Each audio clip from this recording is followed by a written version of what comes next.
Hi everyone, welcome to the lecture for Chapter 7, which is about atmospheric disturbances, or more simply, storms. This chapter is going to be done all in one video, and then there are lots of really cool short videos that you're going to watch as an accompaniment to this lecture. And so again, Chapter 7 is about atmospheric disturbances. We're going to talk about storms and cold fronts and warm fronts and tornadoes. So first we want to talk about air masses and what those are.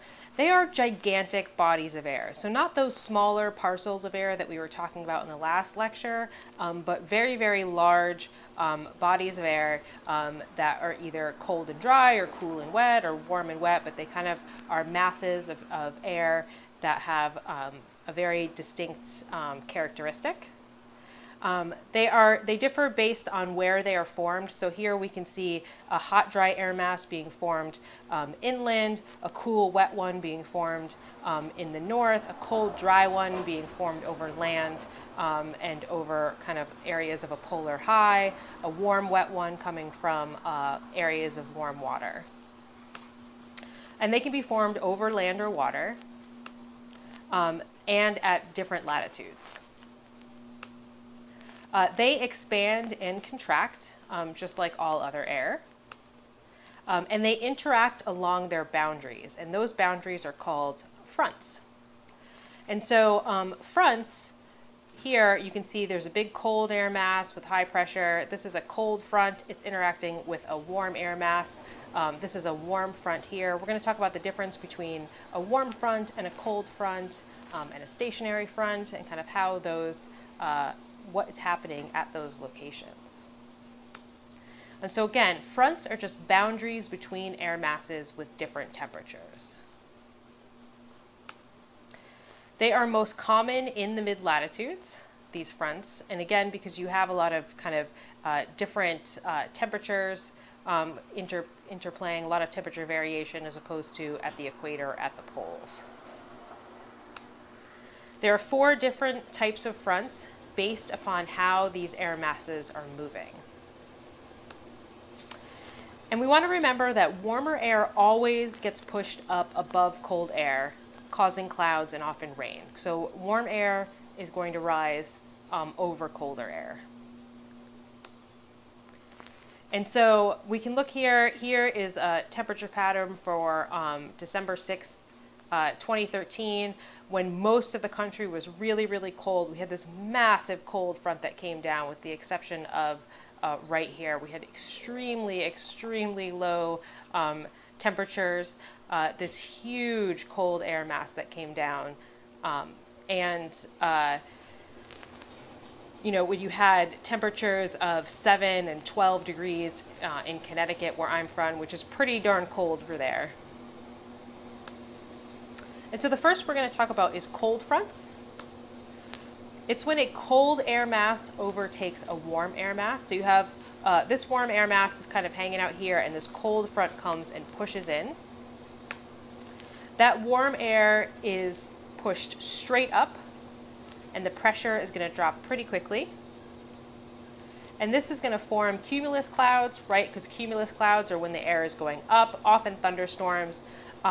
The temperature drops, but cold is relative, right? You can have a cold front come in the summer. It doesn't mean that it's freezing temperatures. It's just that this body of air is colder than this body of air.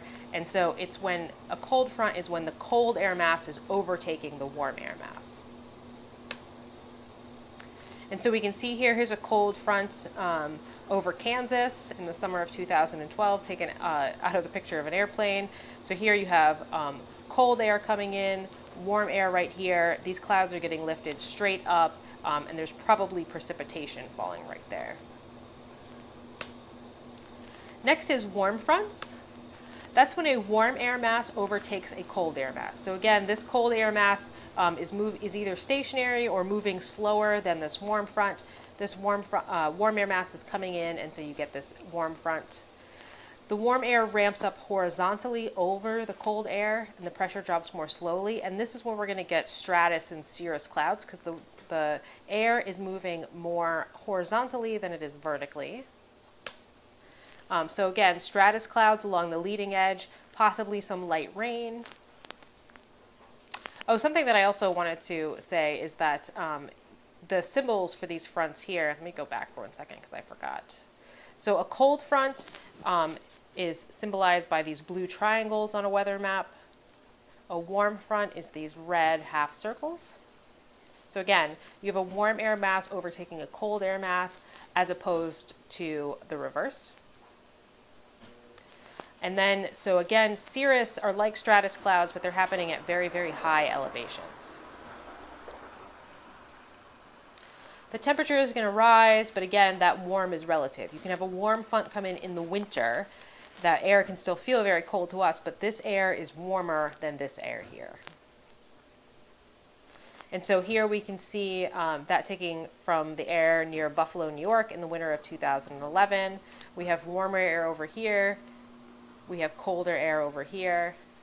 And that warm air is going across this cold air and it's ramping up and you're getting these stratus clouds. Stationary fronts, which are depicted in this interlocking symbol here, are contact between air masses, but neither one is overtaking the other. So it's just a boundary between these two air masses, but one isn't overtaking the other one. One isn't just moving in on the other one. They're just kind of hanging out side by side or moving alongside each other. You can sometimes get some light rain, if any, just because you might get a little lifting from them touching, but generally speaking, they're just kind of hanging out together. Those often start those are often the start of mid-latitude cyclones, which I'll talk about in a few minutes, because eventually this is going to actually start to kind of turn. An occluded front, or a closed front, and you can see is depicted by this purple interlocking symbol, is a cold front that overtakes a warm front, but you actually have So you have two separate fronts involved. It's not just that a cold air mass is overtaking a warm air mass. You actually have a cold front right here. So you have a cold front that's moving in on this warm front. And then you have this warm air mass that's moving in on this other cold air mass. So you have three different air masses here. You have a cold, a warm, and a cold. And so this cold front is moving over this warm one, and this warm one is moving over this cold one. And then you wind up getting only two air masses because that cold front will overtake and you get a cold that's wrapped around a warm. And that warm air in the middle is lifted up completely off the ground. So this is going to come in, it's going to undercut this, it's going to connect with this one, and this warm air mass is going to be up high. And so what happens is, and this is the steps of it, but what's happening is you have a cold front, or sorry, you have a stationary front right here, but this thing starts to turn, and so you have this cold front, this warm front. It's starting to turn. The cold front here is going to overtake this. It's going to push that, and it's going to continue that turning. And so you wind up getting these cyclones that start happening, but it takes a while as it pushes across the United States. So it starts as a low pressure from stationary fronts, right? So right over here, this stationary front. The jet stream, which we talked about jet streams in the last module, kind of these big streams of air that are traveling across the country. It sucks the warm air from the south and the cold air from the north, and that low pressure strengthens, and you get these cold and warm fronts, and then those fronts occlude, right? So they become, the cold air is on the bottom, the warm air is on the top, and you get this spinning that's happening. And remember, a cyclone is an area of low pressure in the middle. Everything is kind of rushing towards that middle. And so here you can see another example of it. You have this cold air moving moving here to the south, this warm air moving to the north, and eventually they're going to spin around. And here is a satellite image of one of them. And so this is not a hurricane, but it is a cyclone. And so it'll turn into kind of a rather large storm system. The next thing we're going to talk about tornadoes. Your next exercise is going to be about tornadoes. So you get cold fronts that can cause rapidly decreasing pressure. And you get these small, powerful cyclonic storms that develop. And you're going to watch a couple of videos of some developing, and then particularly some footage of one that happened, a very severe one in Moore, Oklahoma. And so that air is rushing in and spiraling up really, really quickly. And they can be incredibly destructive, as you will see in those videos that you watch after this chapter. But they need flat land in order to sustain themselves. If they run into any type of mountain or any big barrier, they will die out. And so there are very few places on the planet that have the right conditions for tornadoes. They only occur in very few places. You'll sometimes see like little tiny dust devils in the desert. Those are not true tornadoes. We're talking about actual kind of true tornadoes. And this is what they look like animated. This is a rather large one, but you can see the circling that's happening. Everything is being sucked in and pushed up rather quickly and kind of taking a lot of debris and stuff with it. And so when you look at tornado formation worldwide, North America is really like the mecca of tornadoes. They occur in other places, but they are by far most common here.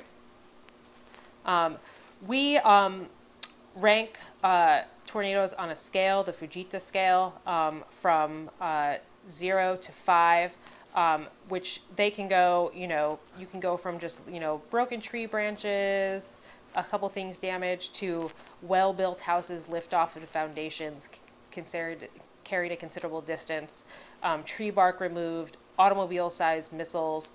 So it's not just that things are being kind of sucked up and moved, but it's also there's this incredible debris cloud that's associated with them. You can imagine if you have wind gusts over 200 miles an hour, carrying some pretty heavy debris with it, the kind of damage that can do.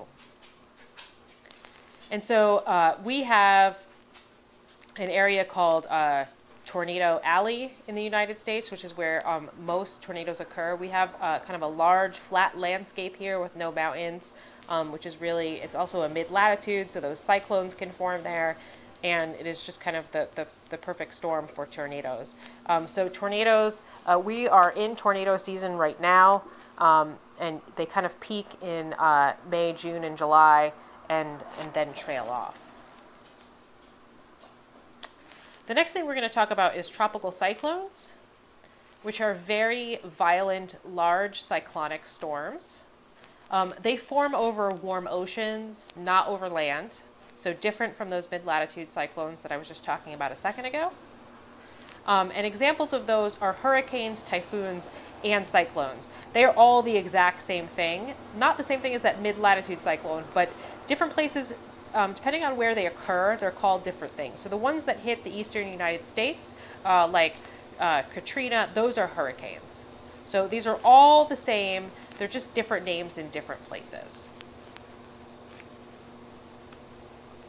And we give them names for record keeping. We actually go through the alphabet with our names. We now name superstorms as well, but we used to just name hurricanes as well. And again, we do that for record keeping. So you've probably heard of, Hurricane Katrina, obviously, and Ivan and Mitch were some very large hurricanes that struck the eastern seaboard. So when we look at tropical cyclone formation, they actually form off the west coast of Africa. And so they only occur in summer and fall only. We are heading into hurricane season. It's early in hurricane season. But we are right at the beginning of it. And so we get this low pressure that happens between 8 and 15 degrees north-south latitude over the oceans. And the trade winds push these storms that form west. They gain a ton of energy over warm water. Basically, they're just sucking up all of this moisture and all of this warmth. And then when they run into land, they die. But depending on how strong they are when they've gotten to land, they can be pretty extreme. And so what happens too is, so we get some that come in and they crash somewhere in Texas, Gulf of Mexico area. We get some that the westerlies pull it up to the poles, and that's when you get things hit North Carolina. And even when I was a kid, as far north as Connecticut, we would occasionally get hurricanes. My parents live in Florida. They are kind of in hurricane central, but they can especially be really devastating in some of the smaller island nations. And again, when we saw Hurricane Katrina hit Louisiana, that was particularly devastating. And so when we look at these, we could all call these hurricanes, but we usually only call these ones hurricanes. These are the ones that we're used to seeing in the United States, but there's also ones that form in other parts of the world and contact land in other places. But again, it's going to be between that 18 to 15 degrees north or south of the equator that these things are going to form. And so when we look at the anatomy of a tropical cyclone or a hurricane, you have the eye of the hurricane, which if you've ever been in a hurricane, if you wind up being in the eye, it's actually really, really calm. The pressure is very, very low. You have all of these spiraling bands of pressure, or excuse me, spiraling bands of air that are just pushing into this area of low pressure and then quite dramatically. We have a scale. We rank hurricanes 1 through 5 based upon how fast their wind speed is. And so 5 is sustained winds over 157 miles an hour, which is faster than some tornadoes. So, you know, they can still be very, very dangerous, but Category 5 hurricane is catastrophic. So is a 4. And so we can look here at an animation of a hurricane that's hitting Florida. There's another one out here. The day that I'm recording this lecture, there aren't any hurricanes present, but as the summer goes on, you can actually look at hurricane maps. There's tons of them that form out over the ocean and peter out before they ever make it to land. Storm surge is a big problem associated with hurricanes. This is in North Carolina, I believe, here, but oops, excuse me. So what happens with storm surge, and you'll watch a video about this as well, is all of this water gets pushed in with the storm. And so you basically get this rise of sea level that breaks levees. This is what happened in Katrina. The worst damage was not actually done by the storm necessarily, but the storm surge that came with it. And so when we look at Hurricane Katrina that hit in August of 2005, it's a Category 1 when it strikes Florida, right? It's not a particularly strong hurricane. It just kind of clips the bottom of it. The Gulf of Mexico is an incredibly warm body of water, so it gains a lot of intensity through the Gulf. It reaches a Category 5 in the middle of the Gulf, and then the westerlies start to push the storm northeast, and that's when it crashes into the Gulf Coast. And then it loses intensity and just kind of becomes kind of a garden variety rainstorm as it leaves the water. So that is the end of the Chapter 7 lecture, but there are going to be lots of videos associated with this. There are lots of videos that I show in my in-person class, and I want you guys to be able to watch some of them. And again, your exercise for this chapter is going to be all about tornadoes.